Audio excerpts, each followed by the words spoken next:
Yo, it's in New York. Yo, it's in New York. Yo, it's in New York. To New York, to New York. With the yo, it's in New York. Yo, it's in New York. Yo, it's in New York. To New York, to New York.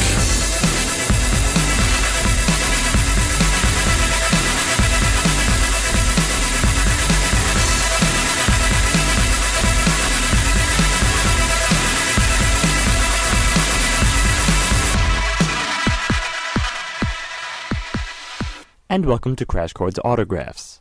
Today, we welcome the long-awaited appearance of Nerdcore rapper and Philadelphia native Adam WarRock. Covering a broad scope of nerdy subjects, Adam WarRock is also known for his sincere raps about life in all respects. His latest release, Gifted Student, was produced by previous guest to the podcast, kHill, and was released on January 22, 2015. kHill has also worked with WarRock on other projects, such as the Browncoats mixtape. Matt and WarRock discuss this working relationship, along with WarRock's addiction to Magic the Gathering, an addiction communally shared by other former Nerdcore guests. And they touch upon the support of the Nerdcore community in general, between both fans and artists alike. Finally, we hear them discuss WarRock's participation in the annual 24-hour Rap-A-Thon, an event for charity which, in its latest run, Adam contributed over 18 songs, written, produced, and released in just 24 hours. So on that note, here's Matt and the prolific Adam WarRock. Hello, is this Adam? Yes, hey, is this Matt? Yes, it is. Hey, man, how are you? I'm doing good. How are you? Good. I'm glad we were able to get this chat, and I'm happy to have you as a guest on my podcast. Thank you for taking the time. Yeah, definitely. The first and most important question I have to ask, because I've already spoken to both kHill and Tribe One, who are featured on your Magic the Gathering EP, is, are you as obsessed with Magic as they both claim you are? What did they say? Did they claim that? So their claim was that they were the old school players who played for a while, and they kind of introduced it to you recently. And now you go to every draft, you pick up every set. You text them about new cards coming out. These are all true accusations? These are all true. It started when me and Tribe were on tour, and we just needed something to, like, it's funny, because I guess it's because I went to PAX last year, and I performed there, and while I was there, I played it for the first time, and then when we went on tour, me and Tribe were on tour for like 3 straight months, and I was like, you should play this, because I knew he used to play, and it grew into this horrible obsession that still lasts to this day, and I don't know, it's like, I think I used to like play a lot of competitive games, some sports, and then I also probably have a bad gambling addiction. So I think all of that together leads to an enjoyment of it beyond a normal humanity basis or whatever. But we all enjoy it in different ways. It's really funny to watch us play because it's like couldn't be more polar opposite people about how I play it, but we all play like every once in a while. Yeah, I was telling Tribe when he was in town for Schaefer's birthday this year that the last time the three of you were in town in New York to play a show with Schaefer, I didn't know you guys played Magic at the time, and then I found that EP after, and I was like, damn it, I could have brought my cards to the show. So the next time the three of you roll through, I've already put a standing offer to both of them, and you're welcome to come to Mikasa in Brooklyn, and we'll play some Magic the Gathering. Sure.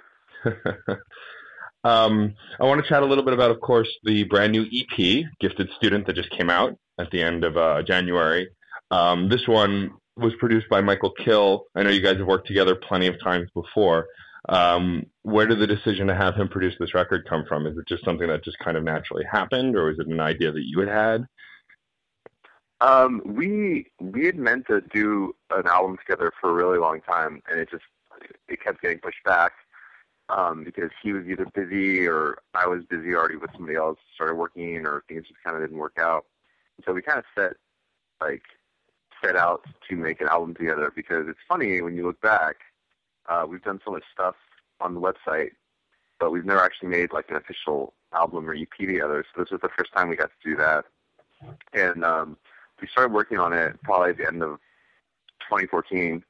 And it was just at a time when both of us had kind of wound down our year from like doing a lot of shows and making a lot of music. So I definitely always wanted to do it with him. He and I, we worked together very well because we're both very quick, and he is as obsessively neurotic about wanting the song to sound the way you hear it in your head.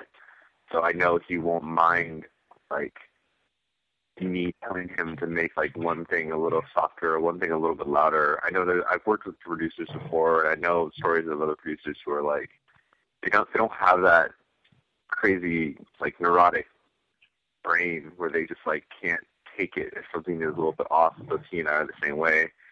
So it works out well, and I think that EP is probably the best thing. It's the best rapping that I've done in a really long time, so I'm really proud of it.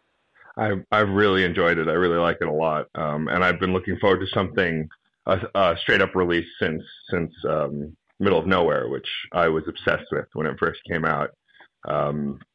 It was probably the record that got me into your stuff, and then I doubled back and got everything else and went through your whole YouTube catalog.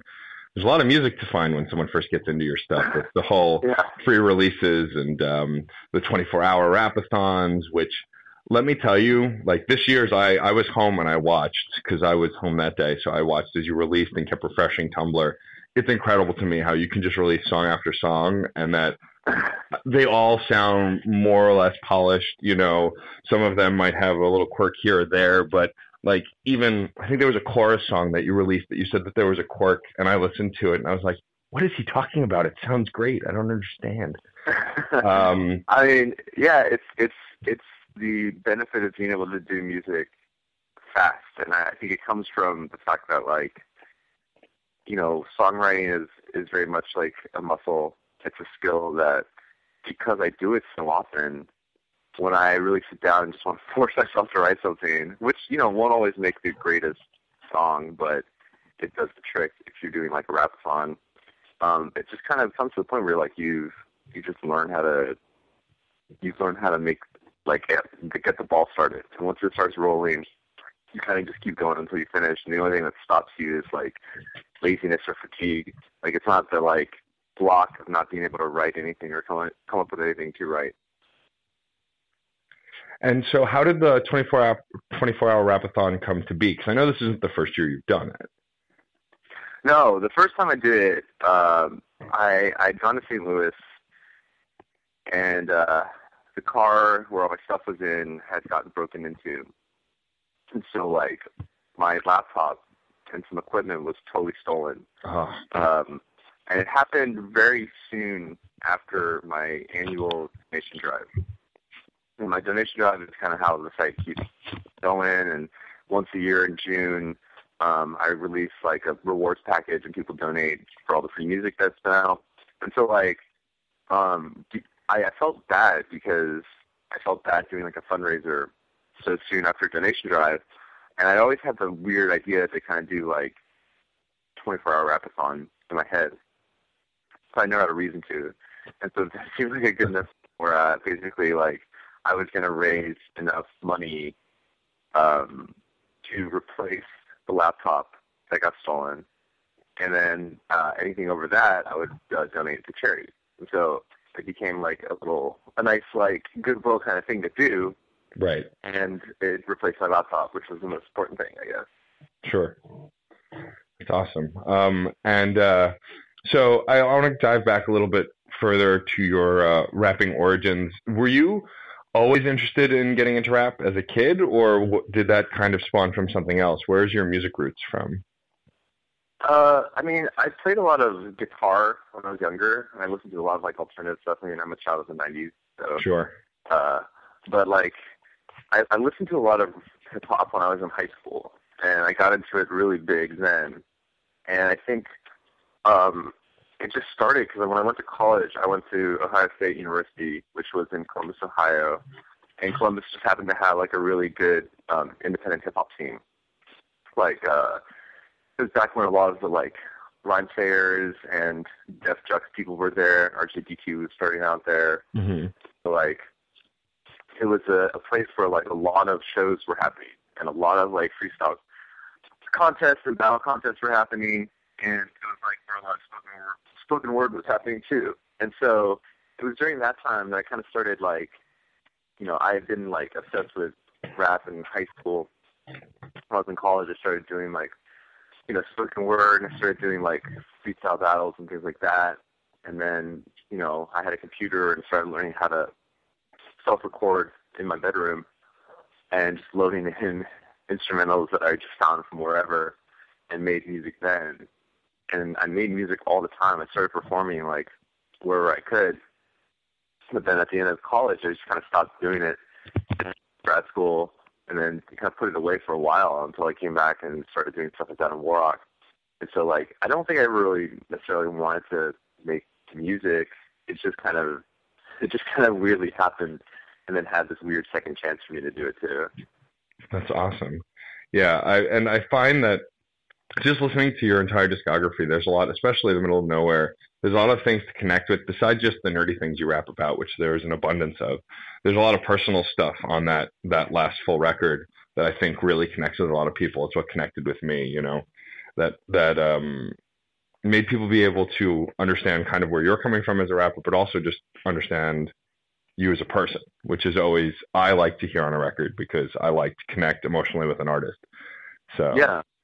I mean, it came to the fact that, like, a lot of people that I work with, people like Schaefer and kHill and Tribe, Mega Rand, Dual Core, I can keep naming people. They all grew up as, like, really huge rap fans.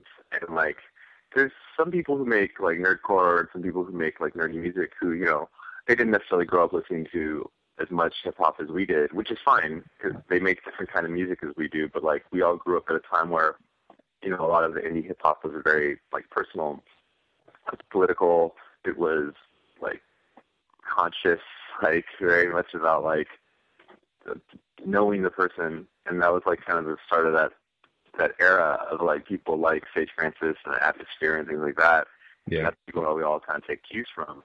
And I think that shows up in our work a lot because we all, at a certain point, can't keep... We run out of things to say about, Spider-Man or whatever. Yeah, I mean... Spider-Man. You can only rap about nerdy things for so long before you go, what the hell else do I have to say? I mean, what I like also about following your career and stuff you've done is like, so I've been a long-time Doctor Who fan, and so when your Doctor Who EP came out, I was stoked. But after listening to it, I was like, oh, he wasn't always into Doctor Who. It sounded like it was a thing that you kind of came to fairly recently with the Matt Smith years and then went back to. So it's kind of cool to hear from an artist perspective what it's like to get into a fandom and then rap about it. Yeah, it is. And it's the thing where, like, nowadays there's so much stuff to listen to, so much stuff to get into that it used to be a thing where, like, you could kind of hold it against someone if they weren't into something. And nowadays it's, like, totally understandable if somebody isn't into the thing you're really into. There's just so much stuff. So it becomes more about talking about what it's like to get into something and, like, what that journey and that path is like. And I think that's really interesting because, like, in the past, people would have been like, you're just stepping into this fandom, like, where you're not familiar and, like, it's like you're not part of it. And now it's, like, very welcoming. Yeah. It's kind of this thing where, like, I'm pointing a spotlight at different things and kind of just, like, exploring it. And sometimes I get really into, like, things. And sometimes I, like, watch, like, a couple seasons of something and I really like it, but then it's on to the next thing because it doesn't connect with you the same way that it does with everyone else.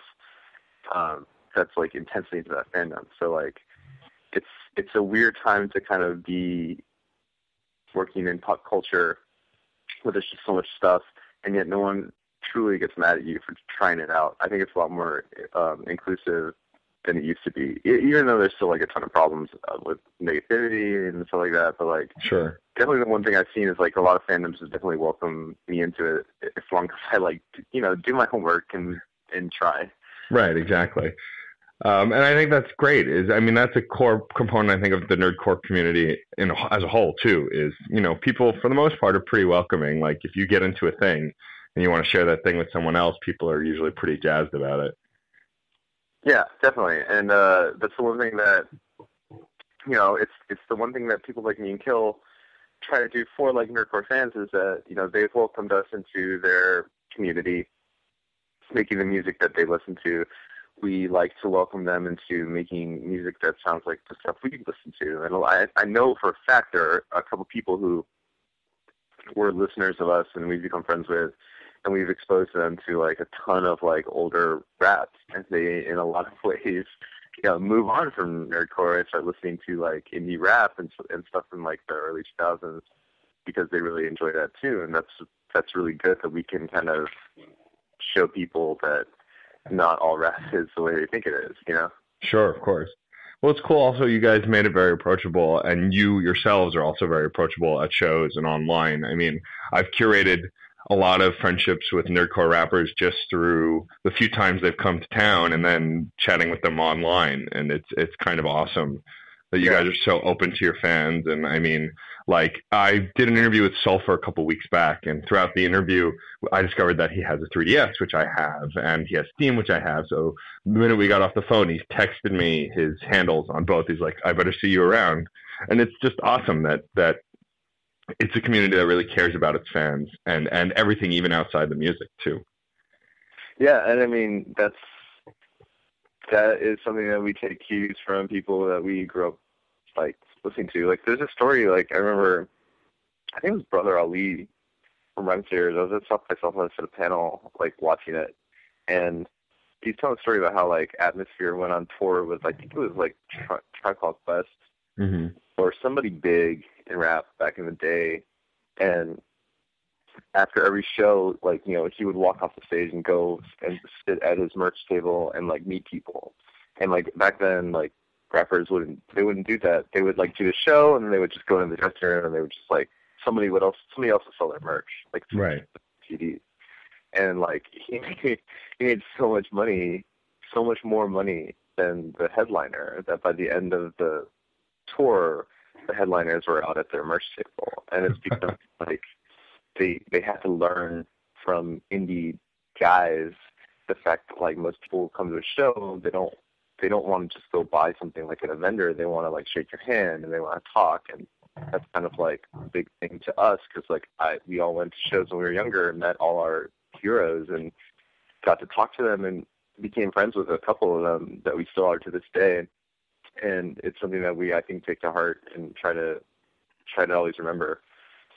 Yeah, it definitely comes through, the way you guys are at your shows. I mean, the first time I ever met Schaefer, who I'm now pretty good friends with, was just at his merch table at an MC Frontalot show. He was just hanging out. Yeah. He's like, I like your music. I have this website. I don't really do much with it, but I want to do an interview. And he was one of the first handwritten interviews I ever did, where I recorded a conversation for an hour and a half and then had to transcribe the fucking thing because I didn't know how to do a podcast yet. But it's great to have a community that supports itself and those who support it so well. I think that makes for great art as a whole. Yeah. My next question is about, so you do tons and tons of free content online based on movies, video games, TV shows. Has there ever been a fandom you've come to where you were dead set to write something and it just didn't work for whatever reason? My Little Pony. Really? You've been trying to do a brony song for a while and it just can't come out? I wasn't even trying. There was like a couple guys who were like big bronies. And they would email me all this stuff and like just like, here's like the comic, here's all these comics. Yeah. And like, here's all this information. And I tried. And I don't even think it's bad or anything. I like watched the cartoon. I was just like, I don't want to watch anymore. Not because I'm like, this is awful, just because I was like, this just doesn't interest me to say. And it's funny because, like, I'm trying to think of what else. I sat down and watched Star Trek The Next Generation, and I watched like 4 seasons of it. And I was like, I'm going to make a mixtape, and I'm going to make an EP, and then I just never happened. That's not because I didn't like it. I loved it. It's just because I just didn't have time and can't figure out how to make more than like a song about it. Right. Well, I mean, you did, at least in the Rap-A-Thon, have the one song, John Luke versus John Frakes. That's that's where that song kind of came from, was like these loose ideas I had in my head trying to make an EP. So it's hard, right? Because at a certain point, I've done that so many times. It's like, it almost becomes like, okay, I got to make a song about Riker. I got to make a song about this. I got to make a song about this episode. It's like this roadmap that's already kind of laid out. And then you're kind of like this list of things to do, and you're just like, oh man, I don't want to write all this. Like now, I want to go play video games or something. And it just never comes out. It just never comes around. So, and I mean, it's just the thing, because like I grew up a Star Wars kid, and like I never really watched Star Trek at all. I never knew anybody that watched Star Trek until I was in college. Like none of my friends when I was growing up, my nerdy friends, were into it, and I just never gave it a chance. And so I finally sat down and watched it this year, or last year, I guess. And I just never got around to writing one. I know it would be a lot of fun. I would love to write a song about Data and things like that, but I just never got around to it. But My Little Pony is definitely, there's like definitely a couple of people who always email me, and they're just like, you should make a song about friendship is magic. And I'm always like, I tried, it's not for me. And I don't think it's gonna happen. You should go listen to the Swagberg's Brony song again, because there is a Nerdcore song about bronies that's huge. Yeah, that is true. Well, if you're still looking for inspiration for Next Generation EP in the future, I do know that the actor who played Data actually did some music CDs called Old Gold Eyes. Did he is it like electronic music, or did he sing? He sings. I think it's like it's spoofing kind of the Frank Sinatra style kind of croony stuff, from what I've heard. So maybe there's some inspiration there if you want to check it out. Maybe some beats to sample or something. I don't know.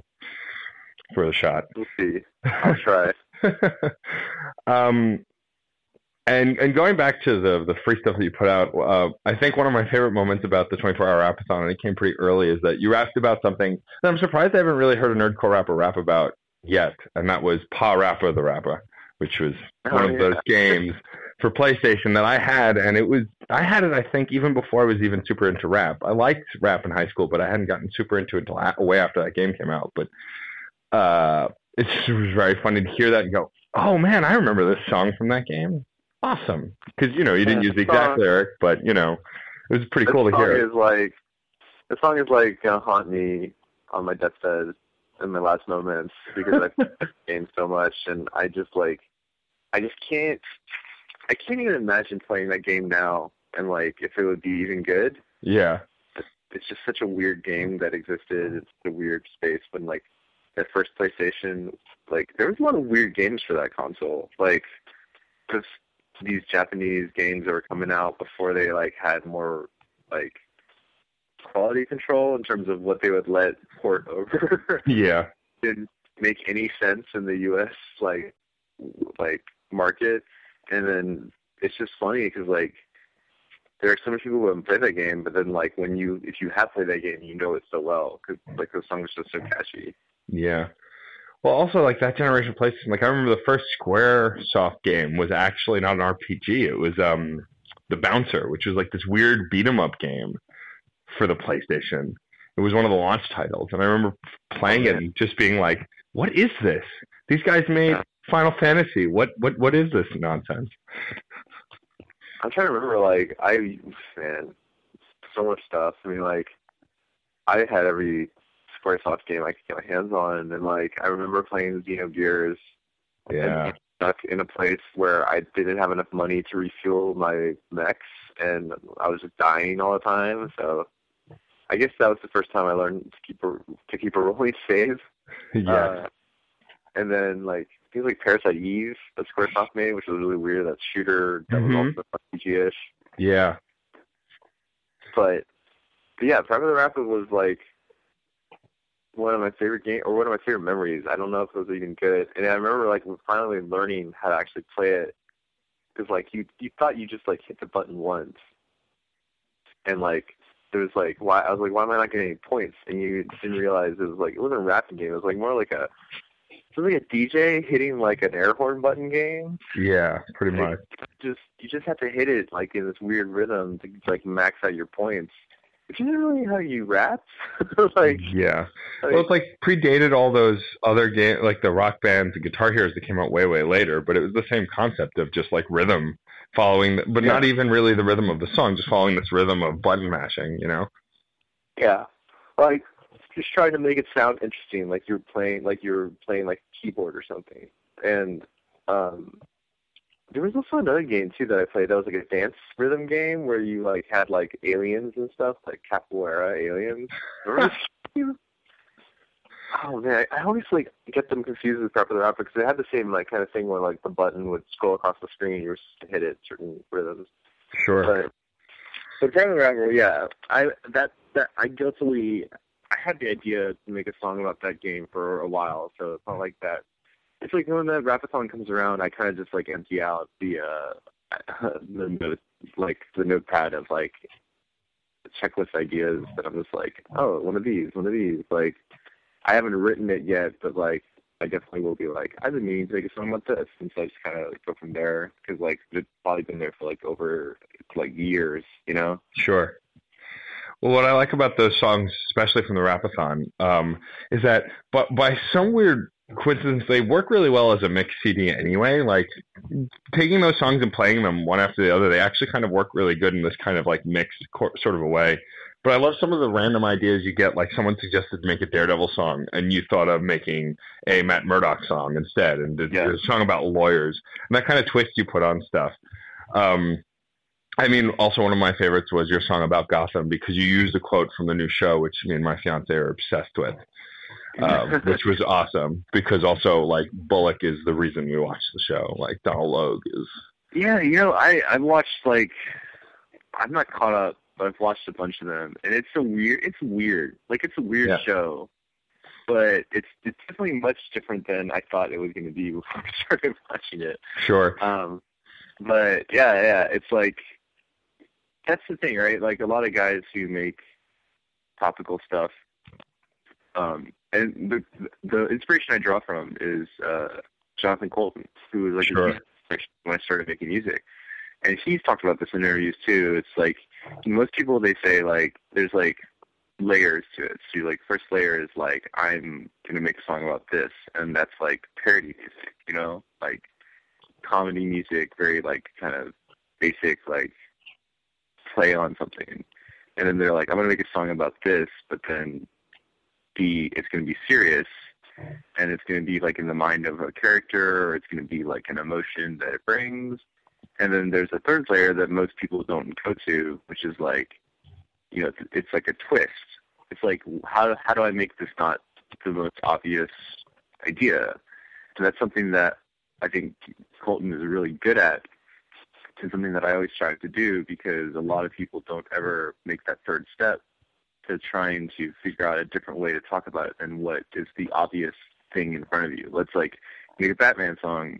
You make a song about Batman and what it's like to do Batman, which is, I'm sure, great, but like that's not interesting to anybody, because we already know like who he is. There's like thousands of comics about that. So you make a song about the city he's in, or like another character that's not focused on as much. And I think that's when you start to feel like the subject is even bigger. And if you're a fan of it, you appreciate it, because it's like you can fill in the blanks about like everybody else that's around that. So like you already know who else is going to be there. So like when you hear the song about like, you know, a random character or somebody else, like it's almost like your mind is working with the song to make like a full picture. And I think that's something that a lot of people who do topical stuff don't think about, is like this engagement that really works well with comics, because comics is such a canonical universe. There's so much knowledge, there's so much stuff that you can do. So why, you know, like it's a really interactive experience if you want to make it like that, or you can just like be obvious and make it that, which is, you know, once in a while okay and necessary too. Sure. There's definitely something to be considered about, and I definitely give all the credit to Jonathan Colton, because I think I really like loved his music, and I loved what he did about it, and how he would always twist it and make it something that you're not, you know, it's nerdy, but it's not actually about the nerdy thing. It's about something that's like peripheral to it. you know? Yeah. So I always try to do that with songs, and I think it works better than just kind of being like making the bad dance by Prince. Which, come on, I mean, no offense to Prince. Sure. That's okay. I don't think Prince is going to listen to this podcast, so you don't have anything to worry about. I'm pretty confident. Man. It's true. He watches New Girl, and he demanded to be a guest on it. So Prince likes weird stuff too, or normal people stuff too. Another question I'd had, mostly just because I'm a huge Venture Brothers fan. You had James Urbaniak do your intro track for The Middle of Nowhere. Yeah. How did that connection happen? Yeah, it's so I did a show with Michael Kupperman in Brooklyn, where it was during the time if you don't know, Michael Kupperman is a comics writer for Funhouse, and he does Tales Designed to Frizzle, I think.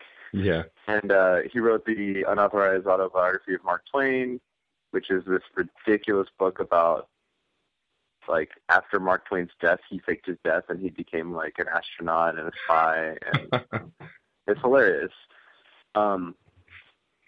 He got into my stuff because I just kind of been working with a lot of people that he knew, and he asked me if I would help him write a rap battle between Einstein and Mark Twain and perform it with him at his like monthly showcase. And I was like, and he was like, I want to rap it. And I was like, okay. And if you don't know who covered it, you know, he does not look like someone who's going to get on stage and just like start rapping. And so we did it at this show, and I've done a couple shows with him now. He's a really good friend of mine. And James Urbaniak was at that show. Oh, nice. And he's friends with Michael Kupperman, and he came up to me. I was talking to Michael at the end of the show, and he came up, and he's like wearing like a baseball hat, and like glasses, and just like he's just like, hey, you know, my name's James. I really like the show, and I was just like, I know who you are, like the way, because like, you know, you hear the voice, yeah. It's his voice, and I've seen so many panels and stuff about the Venture Brothers that like I like immediately know what he looks like. And so we started following each other on Twitter after that. And then I just had this idea where I just wanted, like, for the last couple albums I had somebody do an intro. Like last album was Baron Vaughn, who's a comedian. Yeah. And I didn't know who else to get for this album. And I ended up talking to him a couple times on Twitter, and I just messaged him, and I was just like, I have this idea. I don't know if you'd be into it, but like I think you'd be perfect for it. And he was like all about it. Like did it, you know, like with a deadline, and did it like he really cared about it, and like wrote it and was like workshopping it and gave me like a really good take and like really killed it. And he's always been so nice and so amazing about it that like it's just like so much proof that he's just a guy who just loves making stuff, you know? Mm-hmm. Like it wasn't like, oh, it'll cost you $2,000 or whatever. He was just like, yeah, I'm into this. And he is like the nicest guy. And then I see him on like Asian Carter and like movies, and I'm just laughing because I'm just like, oh yeah, that's really weird, you know? Like, and it's funny too because a lot of people who are fans of the Venture Brothers, but like not hardcore fans of the Venture Brothers, they don't know his name, you know?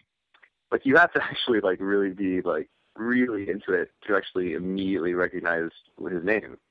And so that to be like, when I'm at the merch table, be like, do you watch the Venture Brothers? Like, this is the guy who voices Dr. Venture. And they're like, oh.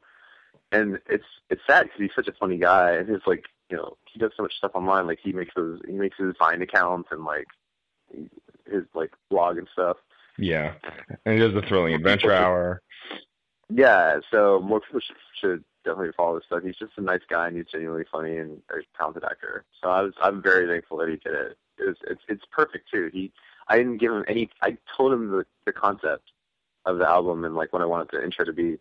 He wrote that whole thing. Like I didn't at all like what it was supposed to be. Like supposed to be a guy who's working or whatever. I was just like, think about what it feels like to be like nowhere in your life, and just like write it.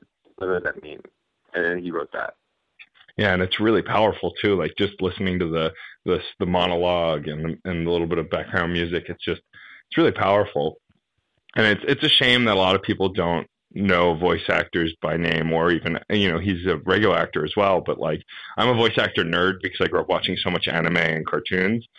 Yeah. That like I need to know everyone's name. Like Stephen Bloom, who's done Spike Spiegel from Cowboy Bebop, and he's pretty much been featured in every other anime. Like, I'll know his voice and his name and what he looks like. Whereas and I'll see him at a con and like say hi, and my friends will be like, "Who was that? I don't know." And I feel like James Urbaniak probably gets the same thing. Like people would know his voice, but they don't really know his name. So they still have like the Futurama guys are like my favorite. We're like, Billy West to Joe DiMaggio. Yeah, I would freak out if I got to like meet any of them. So. Well, Billy West is actually a very talented musician, so you could reach out to him and be like, "Hey, you want to play on my record?" Yeah, he's definitely somebody. I know him and like, has he done stuff with the Philly Adventure Hour? I know DiMaggio has. Yes, I think so. I know, yeah. Joe DiMaggio has Captain Laserbeam is one of his characters on there, yeah. I mean, those are two guys also, the two of them, that whenever I see them on any podcast, it doesn't matter whose podcast it is, I will listen to it because they destroy me every time. Just the shit that they say and how off the wall they are. They're hilarious. But Futurama is probably one of my favorite shows of the last couple of decades. And did you see the season finale of Futurama? No, I'm actually behind on the new episodes just because during the time when it came back, I didn't have like TV. I was traveling so much, so like I feel like I hold on to those first 4 season DVDs as like, like they're gold, because the commentaries on them are like some of my favorite things in the world too, where like the voice actors just going crazy. But I haven't caught up with it. I've been meaning to. Hopefully I will soon. I definitely recommend it just because the series finale is almost perfect to me. I think they did a great job, and it's a good show that has heart even when you least expect it. So it's definitely worth catching up on. And I think it's all on Netflix now. So if you have Netflix, nice. Yeah, definitely worth catching up on. So I know you just put out, obviously we talked about earlier, this new record, Gifted Student. Do you have plans to go out on tour again? I know I thought I saw something about you and kHill going out on tour together soon. Yeah, in I think late February through early March, kHill and I will be on tour for a week. We're going to be basically we're going to go to like Chicago and Milwaukee and Omaha and places just like along the Midwest and the Northeast kind of stuff. So you should check that out at adamwarrock.com or michaelkhill.com. We're doing a kind of a mixture of like there's like a con in there, like a comic store and venues and things like that. There's like a lounge. It's weird, we've done this so long that like, we've actually built up this network of a lot of comic stores or gaming lounges or like weird places to do shows that actually go really well, because a lot of our fans and a lot of people who listen to us, they don't like going to venues and I get it, because I don't like going to venues. Like, I think venues, like, there's nowhere to sit, and like it's dirty, and like it's expensive, and there's nowhere to park. It's usually hard to park around it. It's usually like in a weird area, and like if you go to like we do a show at like your local comic store or like a cafe or a barcade that's like very like well attended by nerds.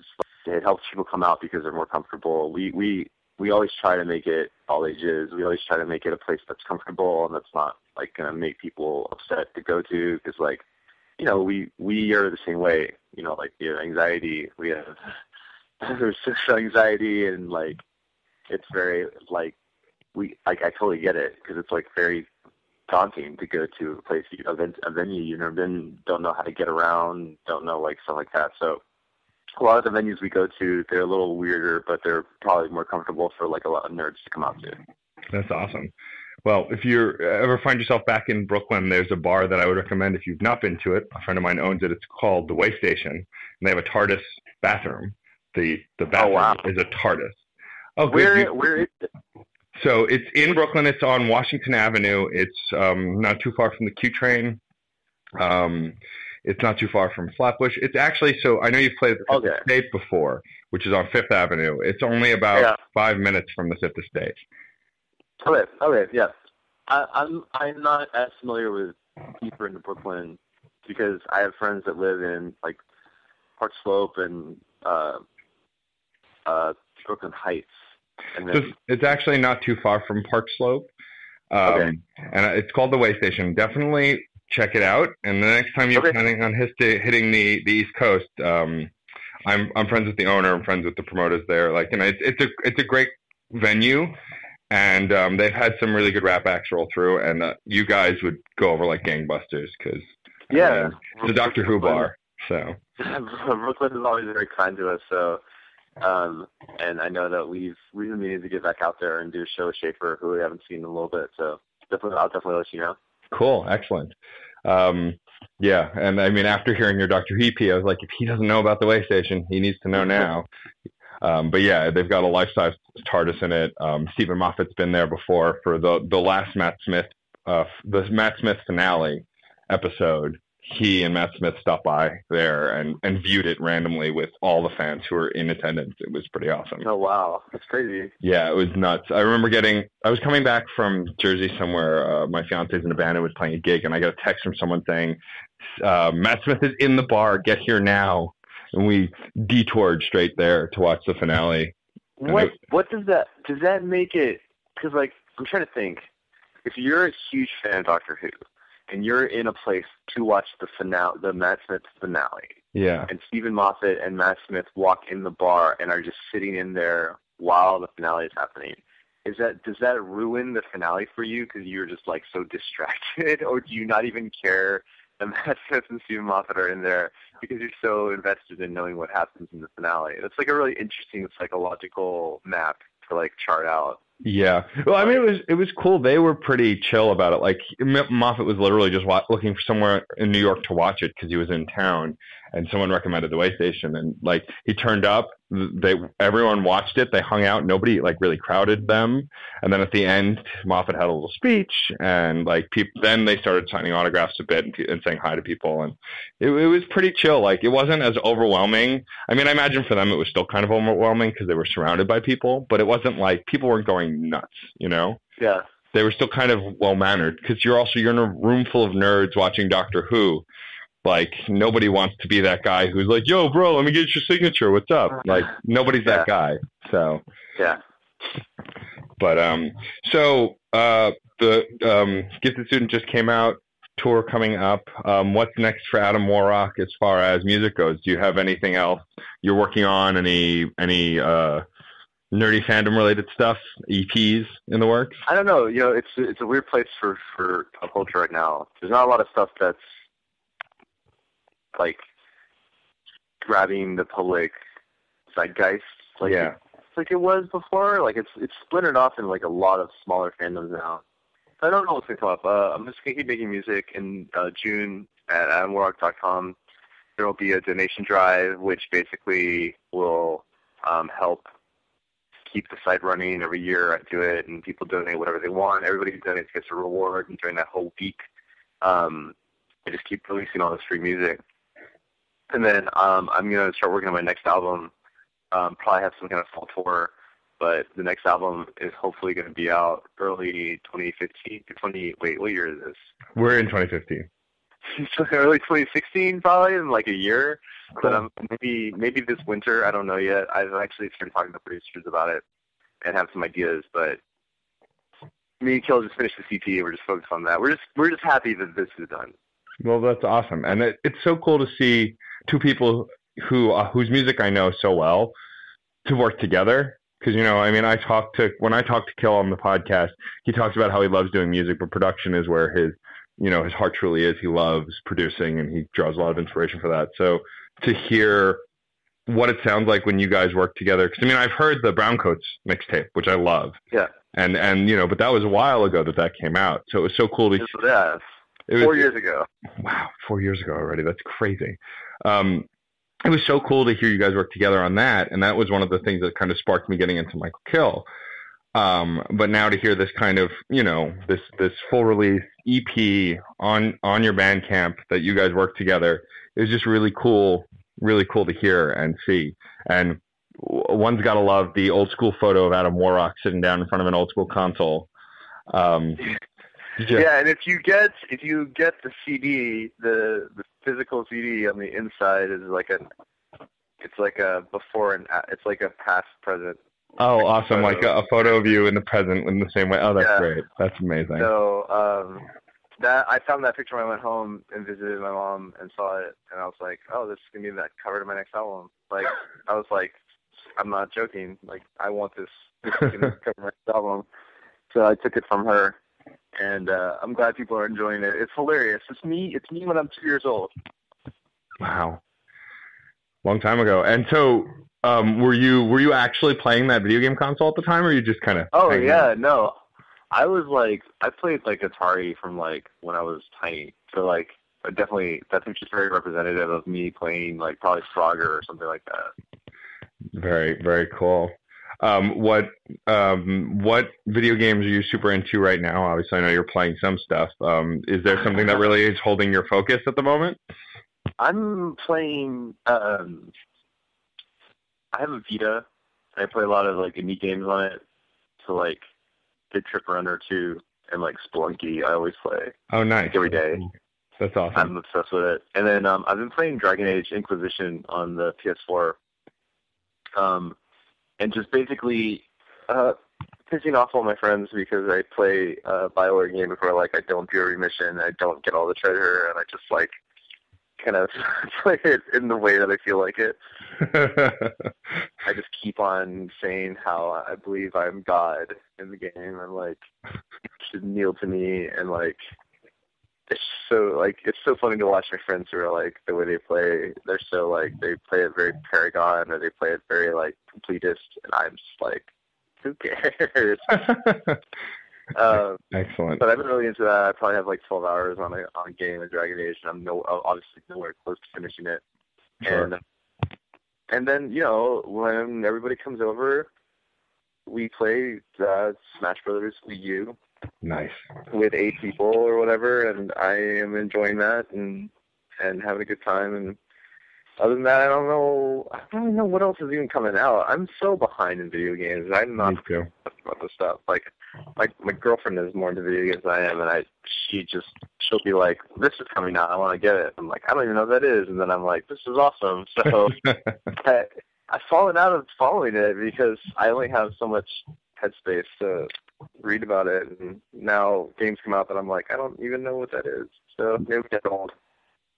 Yeah. Well, once I started curating my website and started a second podcast, it's like, so I have a day job and a night job that I'm working on, and all of these games came out? What? I mean, I also don't have any of the new consoles. I'm still the last generation. Like, I only finished BioShock Infinite last year, so like, I'm still way behind on stuff, and I'm enjoying kind of just catching up slowly. I think the game that's going to really make me probably buy the next gen console, and thankfully it got pushed back, is the new Batman, because I love those Batman games.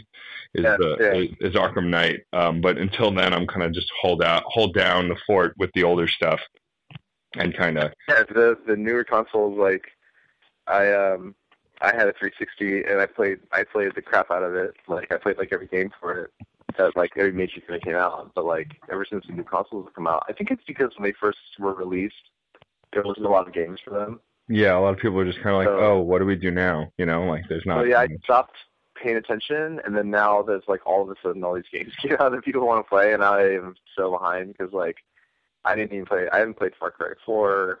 Me neither. I haven't even played Far Cry 3 yet. Yeah, if you're catching up, you should get that next, because that game is amazing. I love that game. I actually have it on Steam. It went on sale. That and Blood Dragon went on sale for like $5. And I was like, well, Steam, you got me again. Click. And so I'll eventually play it, but yeah. It's shockingly like, because like when the story starts and like you play so many games where the story is kind of like the same way, you think it's going to be like this boring kind of shoot 'em up game, and it's like it becomes this like really involving game where like it's really enjoyable to like run in and figure out these like little puzzles about how to like throw the security switches in places. It's awesome. Like I was really impressed by it, and like I love Far Cry 3 way more than I love Saints Row 4 at the same time. And I know that's like, I know people love Saints Row 4, but I was like not that much into it.